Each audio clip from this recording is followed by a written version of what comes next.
Hey guys, in this video we're going to take a look at how you can immediately back up your photos or pictures or videos to OneDrive on the Samsung Galaxy S22 series. First, tap on the home button to go back to the home screen. On the home screen, swipe up to go into the app screen and open up the Gallery app. Then in here, tap on the menu key at the bottom. From the pop menu, tap on Settings. In Settings, go down and tap on Sync with OneDrive.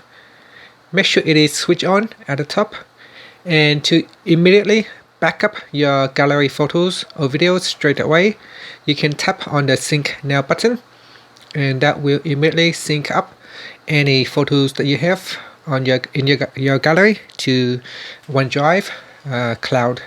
And that's it. Finally, you can tap on the home button to go back to the home screen.